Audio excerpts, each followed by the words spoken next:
Today, we are going to be reacting to every single NFL Week 3 game that is in the books. We saw some wild action throughout Week 3, so let's just hop into the video. Starting with the Thursday Night Football game, the Buffalo Bills defeated the Miami Dolphins 31-21. If you want to see my longer reaction to any of the primetime Thursday, Sunday, Monday Night Football games, those are all live on the channel. But in short, I thought that this game showed two things really well. Number one, that Josh Allen has reached such a level as an NFL quarterback that even in games where it's not flashy anymore, he can still be virtually perfect for his team to victory.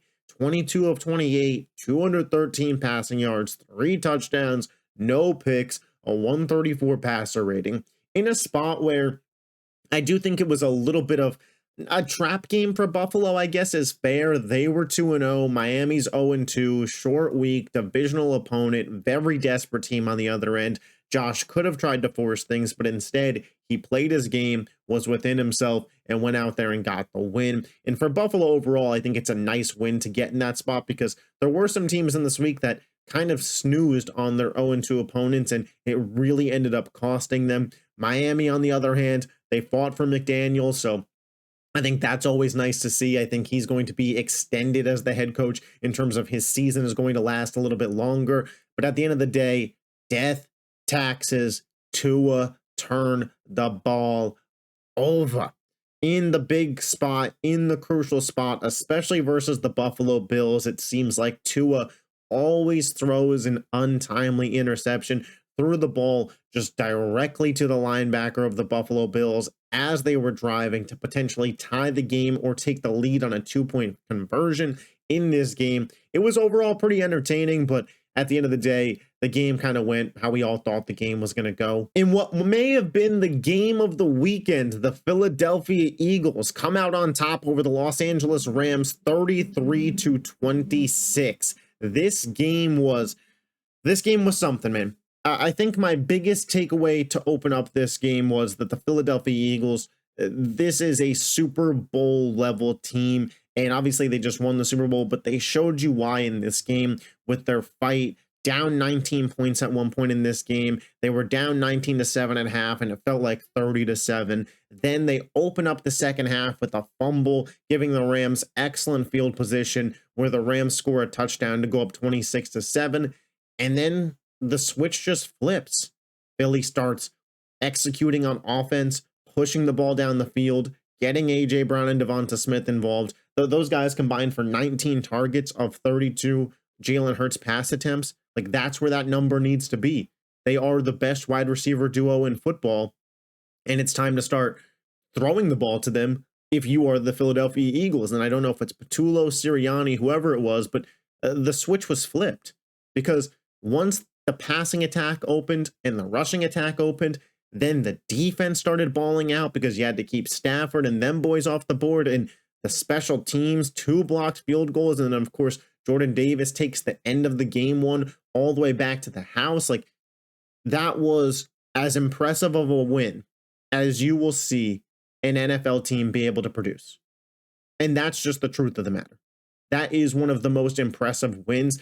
Jalen Hurts, man, outplayed Matthew Stafford.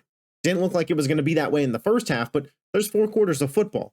And Jalen Hurts, more passing yards, more passing touchdowns, a higher passer rating. Like, this guy absolutely balled out in this spot.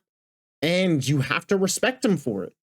You have to respect him for it. This is why I have Jalen Hurts as a top 5 quarterback in the sport. This is why right here.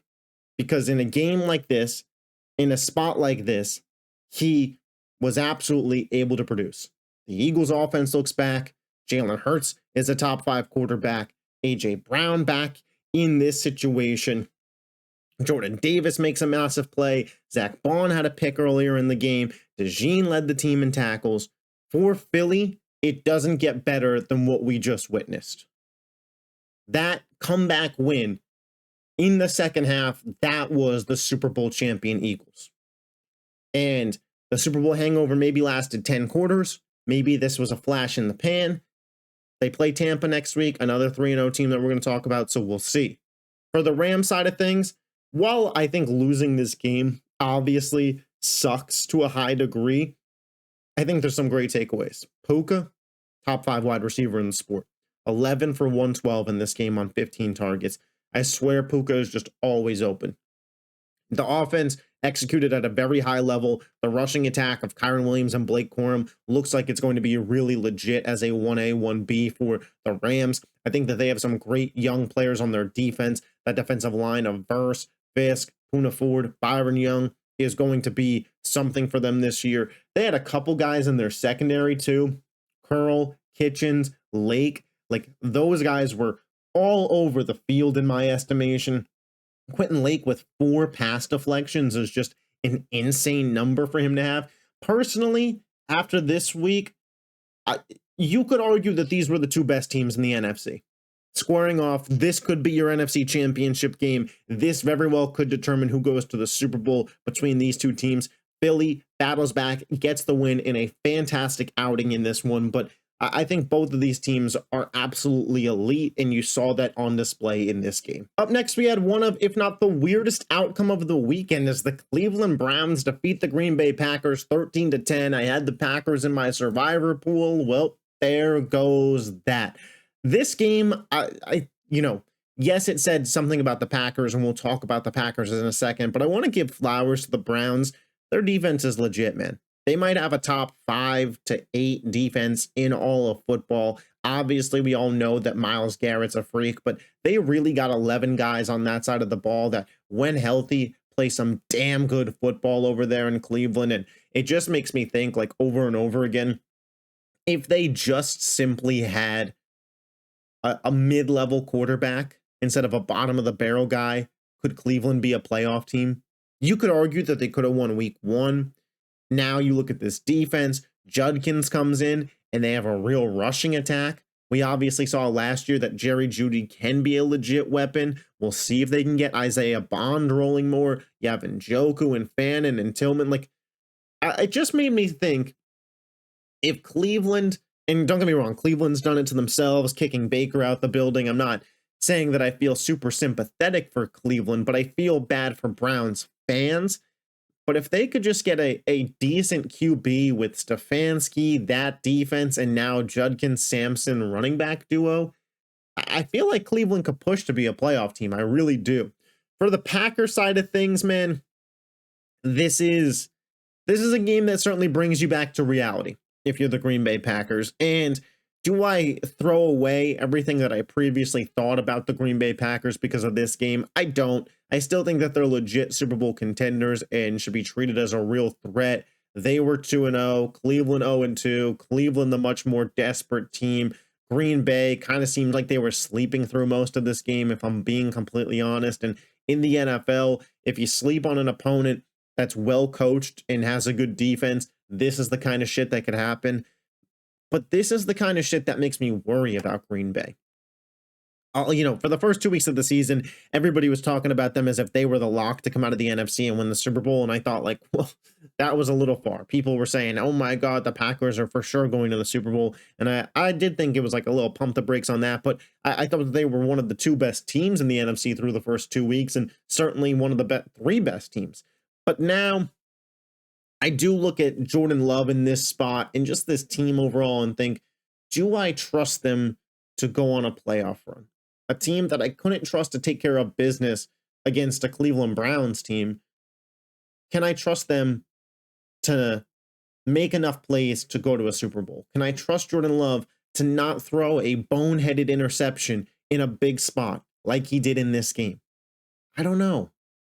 We talked about at the beginning of the video, Buffalo, a real trap game spot, short week, divisional opponent, desperate team.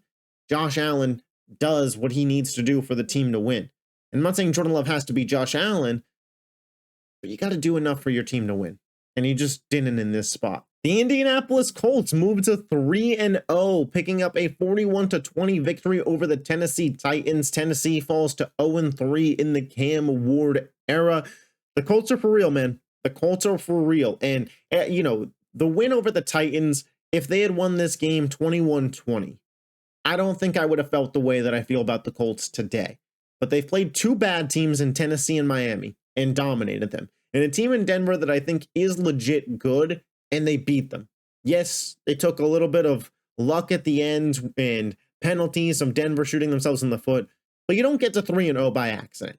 The Indianapolis Colts are absolutely a for real football team. Statistically, they're the best offense in football right now.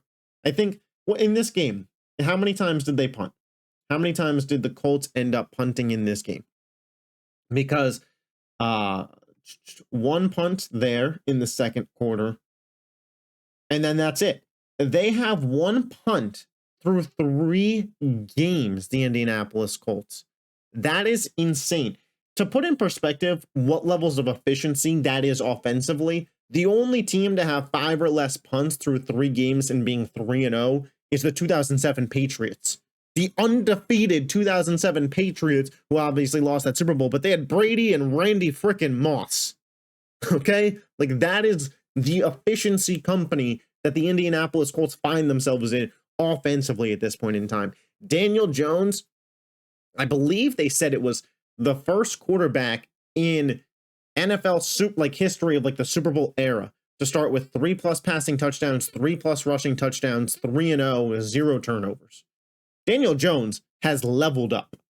And I don't think there's any denying that at this point. You could see now why Shane Steichen went with Daniel Jones over Anthony Richardson, because it's night and day with what his offense is. Yes, they added in Tyler Warren, who's an absolute beast, but a lot of these pieces are the same, man.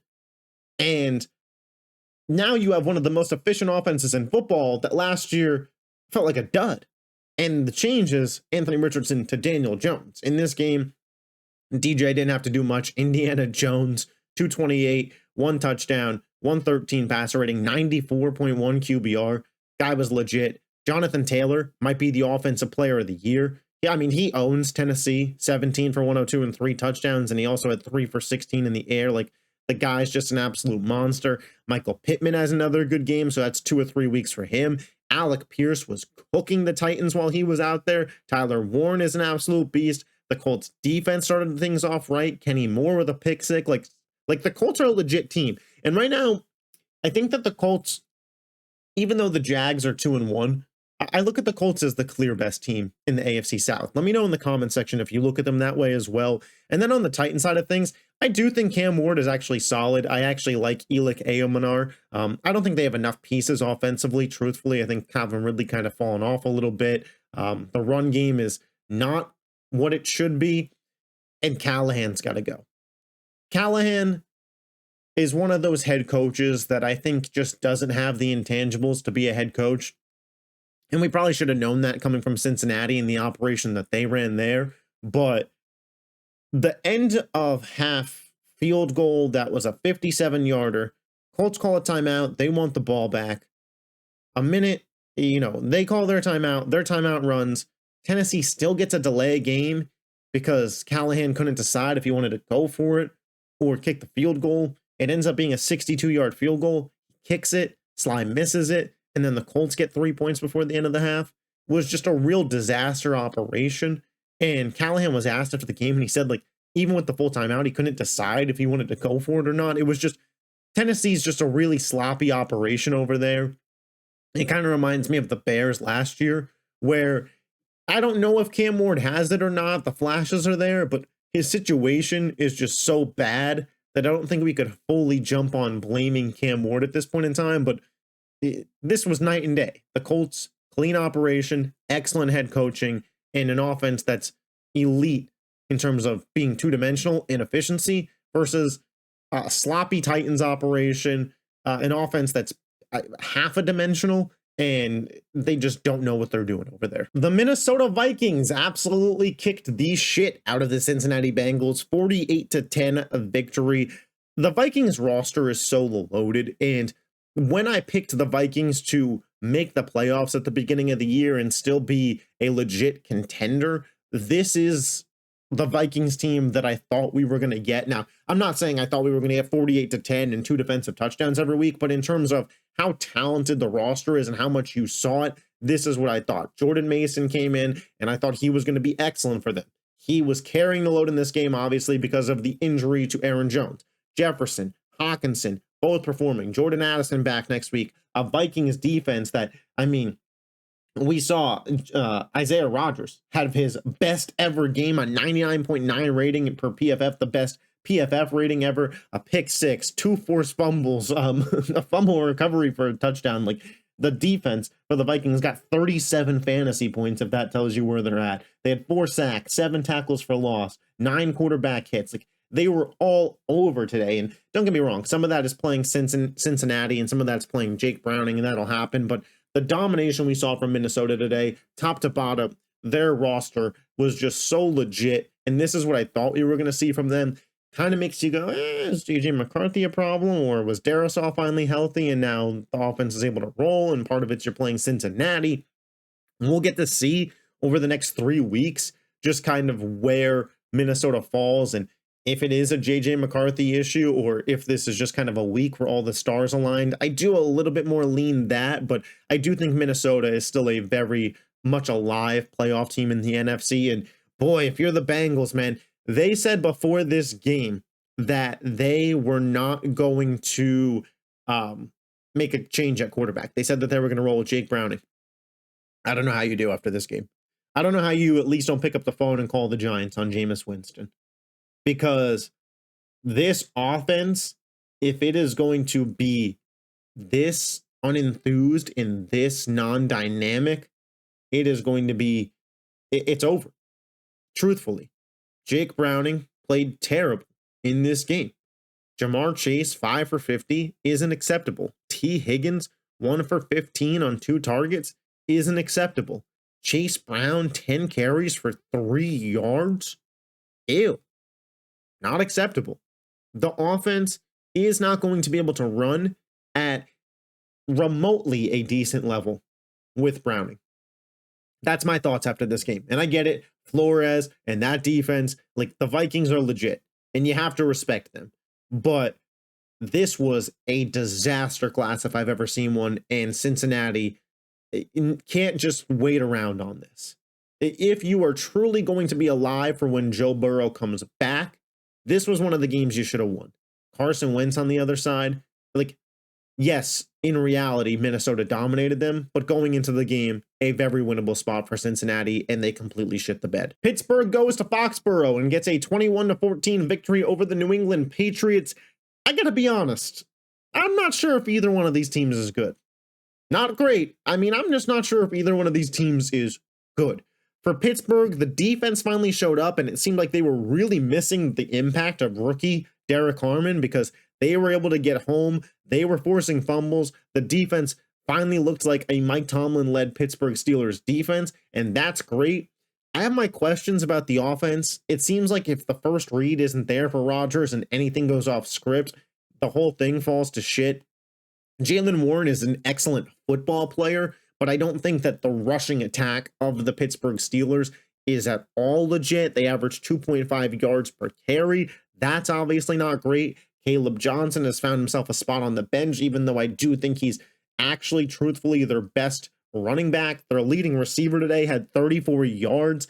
The offense is just not inspiring. And from what we've seen the first couple of weeks, I don't think this is a Patriots defense story. I think that Pittsburgh's offense just isn't good. Now, is Pittsburgh's defense going to be good enough? They're well coached enough. Rodgers can make enough plays for this team to get into the AFC playoffs at 9-8 because of the shit show that conference is.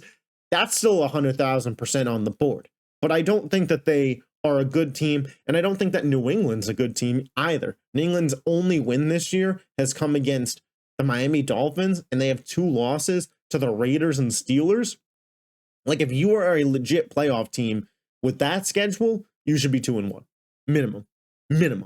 Drake May, ups and downs for sure. All the fumbles from his running backs obviously didn't help. I think we saw Travion Henderson take over the backfield just because he could actually hold onto the football after being in the doghouse for a couple holding penalties.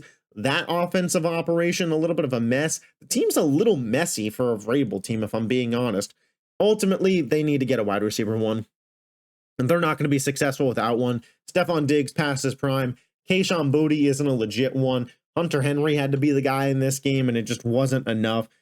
They need to get somebody that Drake May could depend on week in and week out as a receiving threat. They don't have that. But both of these teams, it was pretty much the battle of mid. The Tampa Bay Buccaneers defeat the New York Jets 29-27. This, again, I thought was a really good showing from Tampa in the sense of they're 2-0. The Jets are 0-2. You got a more desperate team coming in. If you're Tampa, you're kind of depleted talent-wise. You're down like 4 offensive linemen. Chris Godwin still isn't back. Mike Evans gets hurt in this game. And old Bake Show, my pick for MVP at the beginning of the year. In terms of most valuable player, in terms of just directly what we are talking about valuable, it might be Bake Show, man.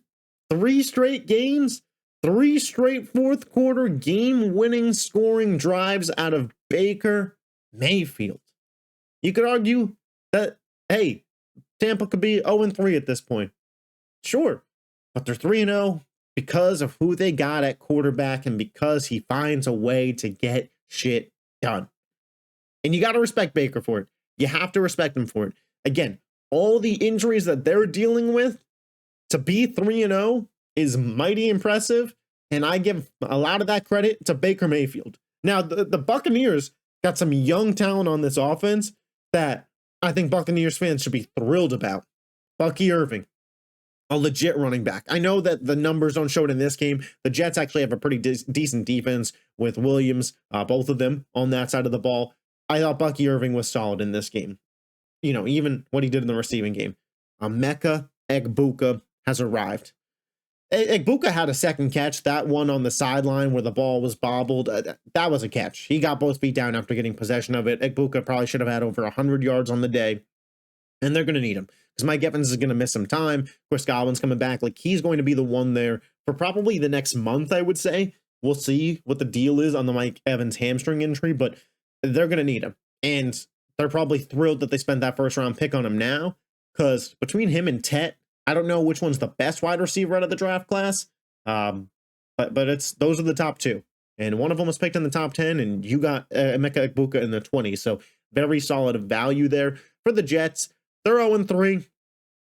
They're kind of similar to Cleveland, where I really like a lot of the pieces there, but they just don't have the quarterback to get it done. I like Breece Hall. I like Braylon Allen as a running back duo. I think that that's fine. Garrett Wilson is one of the more underrated wide receivers in football. They need to get another piece. We'll see if Mason Taylor kind of turns into that guy. He was injured to open the year, so I want to give him a little bit more time.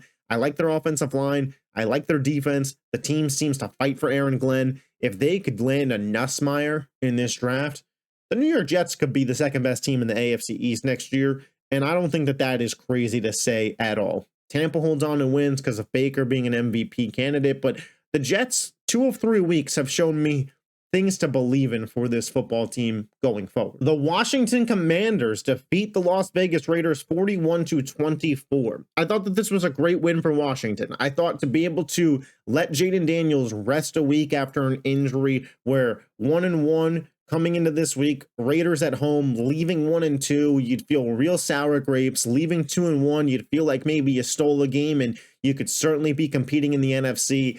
They went the right way, and they went the right way in a big way. 41 points with your backup quarterback. I know there was a special teams touchdown, but that is just really impressive to have a guy like Mariota as your backup who could just come into these games, perform 15-21, 207, a touchdown, a 118 passer rating, 6-40 on the ground, another touchdown. What a luxury to have. McNichols looks like he might be the guy there now with Austin Eckler hurt. Him and Bill Krosky are going to be together. Terry McLaurin leaves the game with an injury. We'll see there. I haven't heard much on it, but for Washington, Dan Quinn had those guys ready to go. I think that this game really spoke to the coaching of Dan Quinn and just how much he has locker room buy-in for these guys, because they were out there fighting their asses off.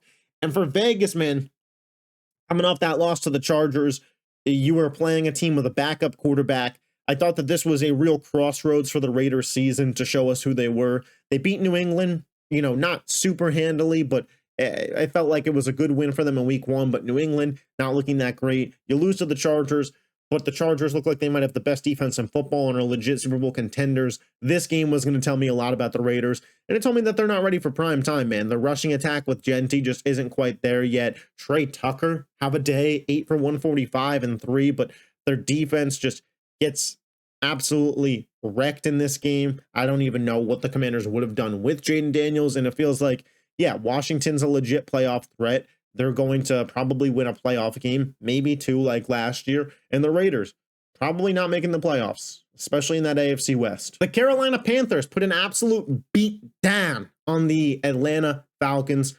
30-0.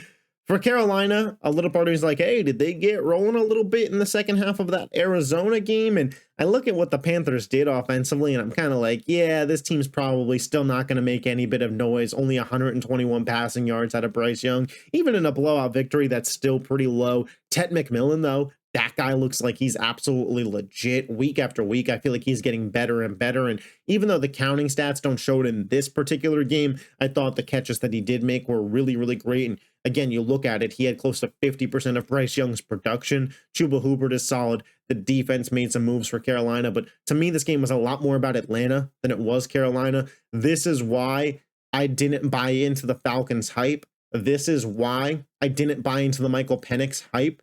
Because we'd only seen him play 3 games last year. He was 1-2, not resulting in wins. And there was a lot of rookie ups and downs he had to go through. And this was a down, a very big down. Because this loss is at Penix. He played like garbage. Like, seriously. He was ass in this game. That pick 6 to the flat just didn't even look, was terrible. And you just, like, the Falcons have probably bounced back. And this will probably be their worst offensive showing this year. And Carolina, desperate 0-2 at home, like, was fired up for this game, I'm sure. But the Falcons, man, this is a very, very bad loss for them. And Tampa's going to run away with that division. A game that I have a lot of thoughts on, the Jacksonville Jaguars beat the Houston Texans 17-10. This might be a yap session when it comes to this game, because I want to talk about both teams to a pretty high extent. We'll start with the winning team first, the Jacksonville Jaguars. I can't tell if they're good or not, man. I really can't. They should be 3-0. The Jacksonville Jaguars should not have lost last week to Jake Browning after getting 3 interceptions. It was just a disaster that led to them losing that game. So when you think about it, they should be 3-0. That's probably a good football team. But I'm just not sure. The defense is legit. They get a ton of pressure on the opposing quarterback, and it's not just because they were playing the Texans O-line and CJ Stroud this week. Like, that has been a consistent for the Jaguars this season. They have the most turnovers forced by a defense in the NFL. Like, the defense might actually be good. But when I get to the offensive side of the ball, week after week, I watch Trevor Lawrence make mistake after mistake. And he's the pick that he threw to Jalen Petrie. What are you doing? Like, you gift wrapped an interception to the Houston Texans in the 4th quarter of a close game, or the 3rd quarter. Either way, second half. Like, the Jaguars felt like they were trying to lose this game on multiple occasions. And Trevor Lawrence was a big reason for that. A bunch of inaccurate throws, but also 5 dropped passes from his receivers. So I don't know what to believe with this team, because they're 2-1. And if they can clean shit up offensively, I do think that they're legit. But I don't know if I believe that they can clean shit up offensively. Like, Trevor Lawrence in this game, 20 of 40, 222 passing yards, 0 touchdowns, 1 INT, a 29.4 QBR, and a 56.5 passer rating. The fact that that's the winning quarterback is disgusting. Like, Indy is playing miles a bit better than Jacksonville right now. But you see the glimpses of hope if you're a Jaguars fan. And to be 2-1 after playing the way that they have the past couple weeks, I guess it's a blessing. The Texans, a team that I got to take my medicine on. A team that I believed in coming into this season, 0-3. I think 4 teams in NFL history in the Super Bowl era have started 0-3, made the playoffs. The most recent one, 2018 Texans. So you can hang on to that if you're a Texans fan, but 2% shot of making the playoffs. And you got a team in your division that's 3-0 in the Colts. That looks highly efficient. Luckily for them, the AFC is just such a shit show right now. We'll see if Baltimore wins tonight, but you got Buffalo and the Chargers at 3-0. Those are your top two teams. Colts, I think, are a tier below them. We'll see where Baltimore ends up tonight. So that's four teams. Then you got Denver and KC, both 1-2. The Bengals and Steelers, both 2-1. But they don't feel really that good. And then you got the Jags at 2-1 that don't feel that good, but they got the win over you. Like, don't get me wrong, it's a tough hill to climb, but could Houston get into the playoffs as a 7 seed at 9-8? Yeah, I think that that's still on the board. However, the offense is ass. It is bad. It is half-dimensional, maybe. They have no run game. Nick Chubb ain't it. Watch the whole game. Sorry. Love Nick Chubb when he was in his prime. He's washed. Too many injuries. They can't run the ball consistently. And passing, the offensive line isn't great. We kind of knew that going into this year. CJ Stroud has to be excellent week to week. And coming into the year, I would have said he's a top 10 quarterback, which would lead you to believe week to week he could be excellent in specific spots, at least great to excellent. He needed to be that way for them last year to compete, and he was. That's why they won the amount of games that they did. He's been really inaccurate to open up the year. He's looked really out of sorts to open up the year.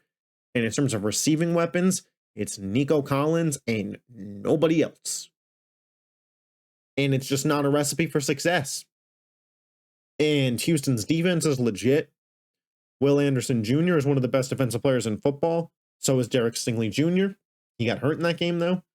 But they have the worst scoring offense in the league, I believe. And when you have that, you're not going to win a lot of games. Both the Jaguars tried handing them this game multiple times. And the Texans couldn't do it. So, if I'm a Texans fan, I'm fucking 10 out of 10 panicked on this team. Because this is really, really, really bad. The Los Angeles Chargers moved to 3-0, picking up a massive win over the Denver Broncos, 23-20. I think of all the 3-0 teams, the Chargers should be the happiest. Not because that they weren't expected to be good coming into the year, although they weren't expected to be as good as they are, that's for sure. Justin Herbert looks like a top 5 quarterback in the sport, looks like a top 3 MVP candidate. He's leveled up. That touchdown pass that he had to Keenan Allen to escape the pocket, throw on the run, while getting hit on the arm, deliver with precision. Keenan, hell of a catch, but Herbert puts it where only Keenan can get it. That is, if you just started watching football this year and knew nothing and just started watching this, you could theoretically have the opinion that Justin Herbert is the best quarterback in football. That's how good he's been playing this season. For the Chargers, 3-0, awesome. The fact that they're 3-0 in their division is insane. And every other team in the division is 1-2, meaning they're 2 games back of the Chargers. But realistically, as things stand, they're 3 games back of the Chargers because the Chargers hold every tiebreaker right now. The division lead that LA has opened the year with makes me feel like they're probably going to win this division and they're already a lock playoff team. Obviously, nothing's a lock after just 3 weeks, but man, this is the prime spot to be in if you're a Chargers fan. The only thing that would have been better was that the Giants beat the Chiefs last night, but other than that, you can't ask for much better if you're the Chargers at this point in time. Their receiving trio of Keenan Allen, Quentin Johnson, and Ladd McConkey, it's legit. Najee Harris gets hurt in this game, but Omarion Hampton looks like a true 3-down back. His breakout's here. 6 for 59 through the air, 19 for 70 and a touchdown on the ground. The run blocking did finally get a little bit better, and he finally made some moves with it. The Chargers, I think, have a top 5 defense in the sport right now. Jesse Minter's probably going to be a head coach after this year. No Khalil Mack this week. He's hurt. You have just a bunch of young guys mixed with a couple of veterans on this team. Derwin James is just such a freak of nature. 12 tackles, 1 sack, 4 tackles for loss.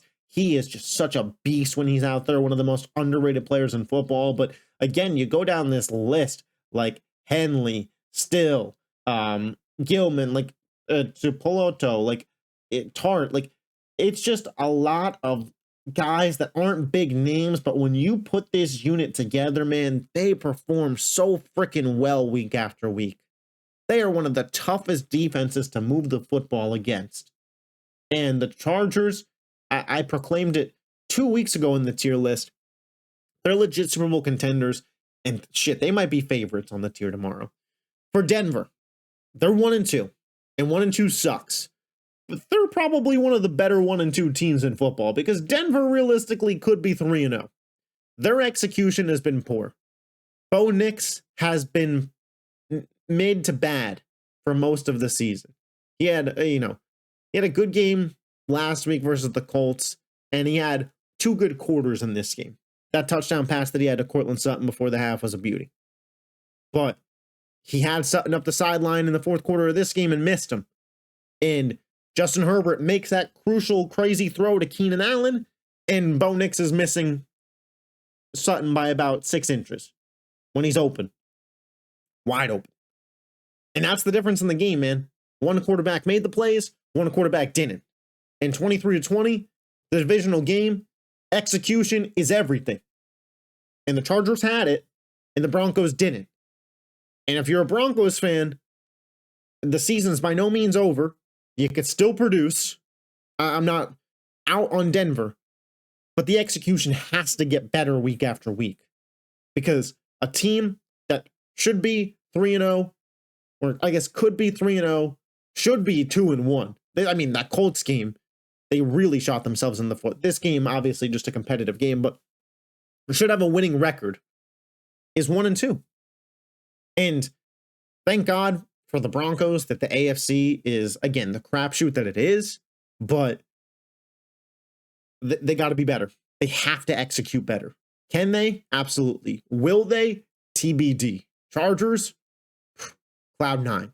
The Seattle Seahawks defeat the New Orleans Saints 44-13. Somebody on my tier list video this past week was telling me that I had the Saints too low, that the Saints are a better team that I'm giving them credit for. They're one of the good 0-2 team. No. I tried to tell you, bro. And the Saints are cheeks. This is not a good football team. Seattle punched them in the face time after time, and they did nothing. Sam Darnold, 14 for 18, 218, 2 touchdowns on 154 passer rating. Jackson Smith and Jigba, one of the better receivers in the NFL right now. Ken Walker, he finds the end zone twice in this game. He had a couple of decent runs that were called back for some holding penalties and stuff that I don't think were super related. Like, I thought he actually looked really good in this game compared to what the box score will tell you. Seattle's defense, Mike McDonald, got to be proud of that unit because they absolutely balled out. Torrey Horton on that 95-yard punt return. Like, New Orleans stunk, and Seattle came out of the gate red hot. Like, it looks like they may be going for 70 plus in this game in the early portions of it. But they look good. The NFC West as a whole looks pretty good.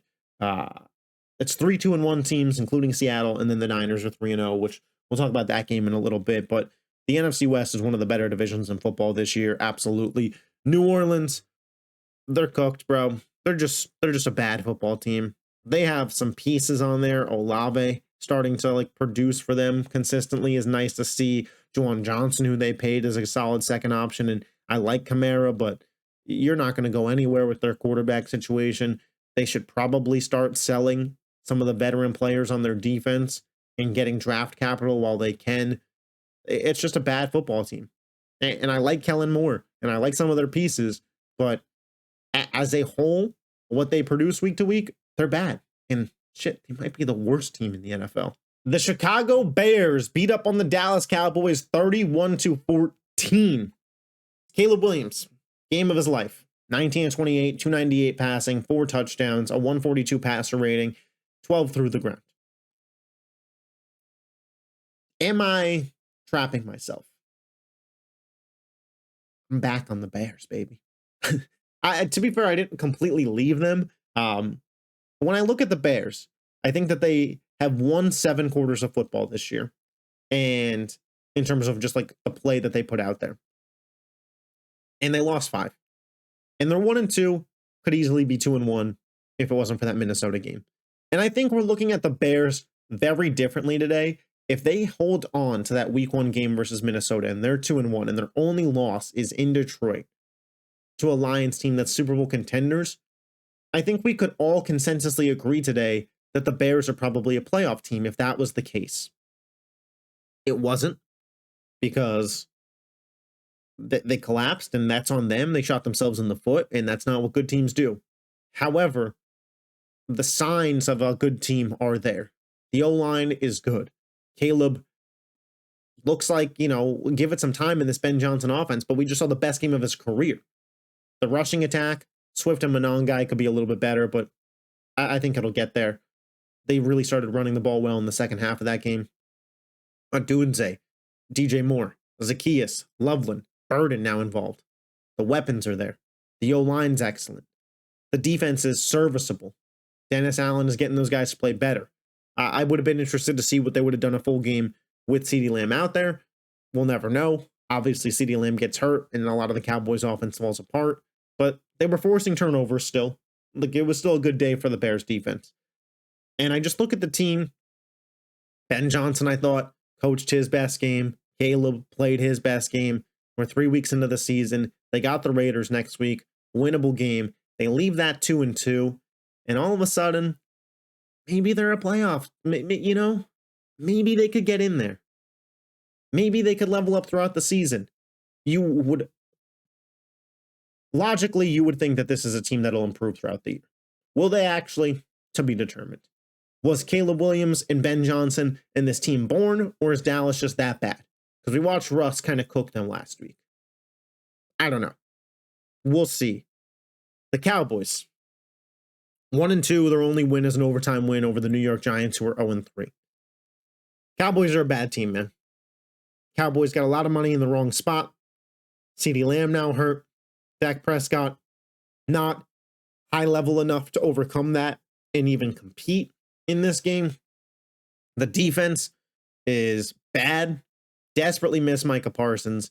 Don't have a real secondary. Banged up. Some guys just aren't good. Kenny Clark gets hurt in this game. Matt Eberflus is just a disaster of a defensive coordinator. And they have Green Bay coming to Dallas next Sunday Night Football, where they're probably going to leave that game 1-3 and shit's going to go off the rails. If I had to guess.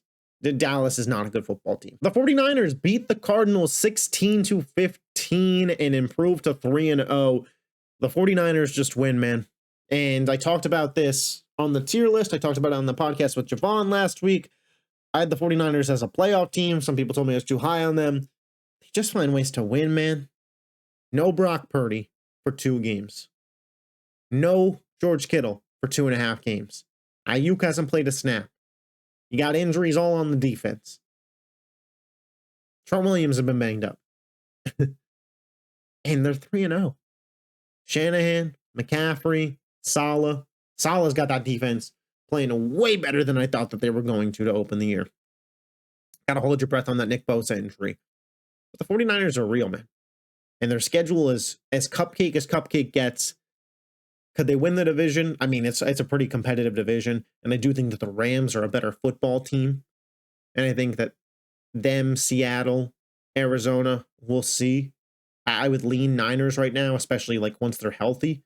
Once you get Purdy, Ayuk, and Kittle back out there, I think the Niners are a clear class above Arizona and Seattle. But, hey, man, 3-0 is 3-0, and you got to respect it.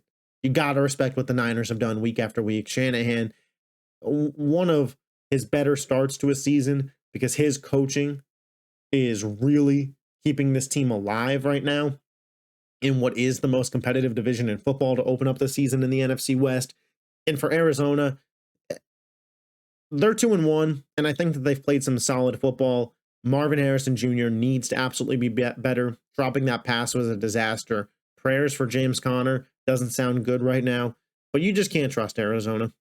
This is a prime game that shows why Arizona is just not a trustworthy team.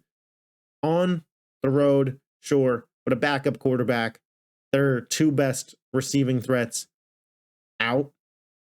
A defense that has Bosa get hurt in the middle of the game and he can't win.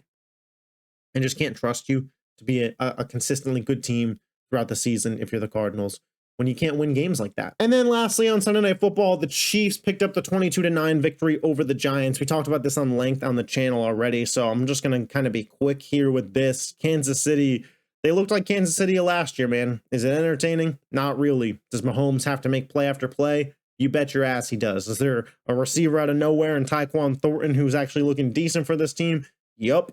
Is the defense kind of what carries this squad? You better believe it. But they find a way to win. They keep their season alive because 0-3 with Baltimore coming to town just smelled like 0-4 if you couldn't beat the Giants. Now they're one win over Baltimore away from everybody going, maybe Kansas City's all right. We'll see. I do think that this team just in a month with Rice and Worthy back is going to look a lot better. And writing off the Chiefs, who have been to 3 straight Super Bowls, has always felt a little silly to me.